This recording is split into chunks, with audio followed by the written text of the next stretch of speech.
What's going on, my fellow Jedi and Padawans? Welcome back to another Jedi gaming video. Thank you guys so much for coming back to the channel, and if you guys are new, welcome. Today, I am gonna cover a nice PvP hunter build for y'all, since a couple people have been asking inside of my comments. With all the changes to the sandbox this season, PvP changes, etc., plus we got some pretty oppressive new aspects, fragments, etc. that we got with changes. So we are going to cover a Radiant Dance Machines Void on the Prowl build with either the BXR Battler or the Redrix S-Talk, those pulse rifles specifically because of their ability to hit fire very well, and that is because of the dance right here with the exotic armor perk that we got. Moderately increase airborne effectiveness and hit fire, mobility, range, and accuracy for weapons that use primary ammo. Final blows with primary ammo weapons return dodge energy, which can overflow to create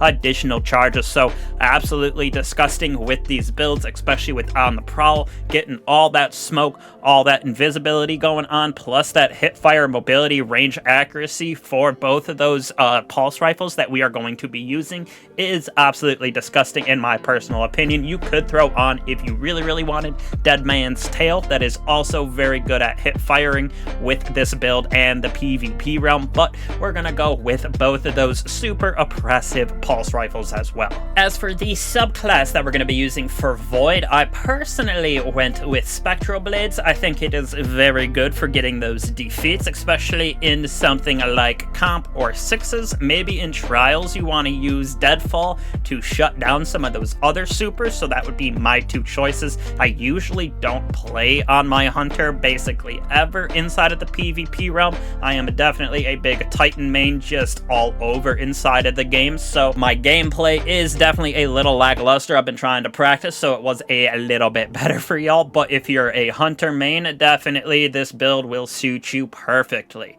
Now, I went with the Marksman Dodge, Strafe Jump with our Snare Bomb, and for me, I really like the Void Spike Grenade. You can get some pretty crazy angles and defeats with this, depending on the walls that you throw it on, but you could also use wherever our Vortex is. This is definitely just one of the best just because of its ability to have a large AoE. As for our two aspects, like I said, we got On the Prowl. Entering invisibility marks combatants of a high priority for us and our team. Defeating these priorities creates a weakening cloud of smoke and also makes us and our allies invisible when we pass through it. When the priority target is defeated, we and our allies also gain reload speed, stability for a short period of time, and generate grenade melee class ability energy. So this thing, with even the little nerfs that are going to come to smoke, etc. like that in the future, they still feel super crazy in my personal opinion right now, even with the little changes to them, and the ability for us to get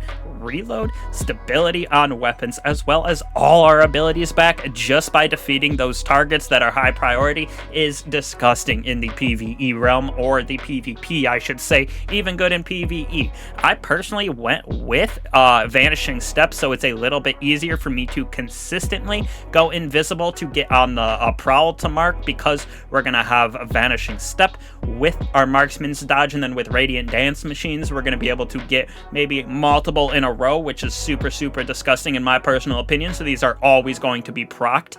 As for our fragments, I went with Dilation, so while crouched we can sneak around a little bit faster, get that enhanced radar in the Crucible is super nice. Our Void buffs that we're gonna get, so for us, our invisibility, we might get a little Devour as well, but invisibility definitely gonna last longer with this, so every invisibility that we're getting from walking through the smokes of On the Prowl, or when we dodge to go invisible, gonna have that increased duration. Echo of Starvation, picking up Void Breaches or Orbs of Power is going to create us to have Devour, which is super nice inside of the Crucible, plus with Persistence is gonna last even longer. Echo of Remnants, our grenades are gonna last longer, so that'll work with either your Vortex Grenade or the Void Spike Grenade like I have, or like I suggested earlier. And then last but certainly not least, Echo of Expulsion, so any of those that we get defeat wise with our super grenade or even our smoke is going to cause targets to explode, which is also super nice for the Crucible. Definitely a little bit better in Sixes because a lot of people like to stack up together, but even in Trials, Comp like that, a lot of people like to hug each other behind those shields like Titans are using, so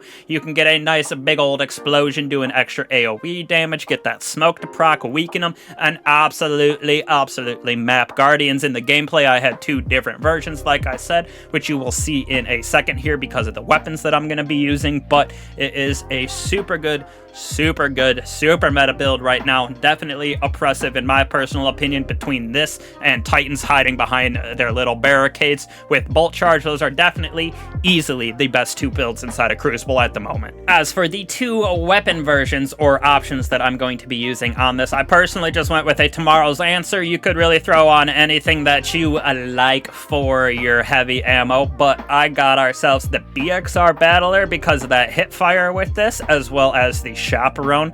That is my 2 combinations right here, or that Redrix S-Talk, and the Duality is my other options. This, you probably want Headseeker, but I like my Lone Wolf with Sword Logic. Lone Wolf with Headseeker is also a very good option, but I got that 541 on this bad boy. Feels super nice, and like I said, with these legacy frames, it is super nice for that accuracy, stability, targeting when firing from the hip. So both this as well as our BXR Battler have that frame on it, so it pairs perfect with the additional things that we get with our Radiant Dance Machine down here. As for our stats that we went with, I personally went with mobility at 100. I tried to throw the resilience recovery at 60 or as high as I could, with discipline, intellect, strength as well, just kind of feeling it out, but I don't really know what I am going for overall. I would probably go still mobility at number 1, probably recovery at number 2, with keeping that resilience up in the 60 or higher range, and then all of these kind of just depend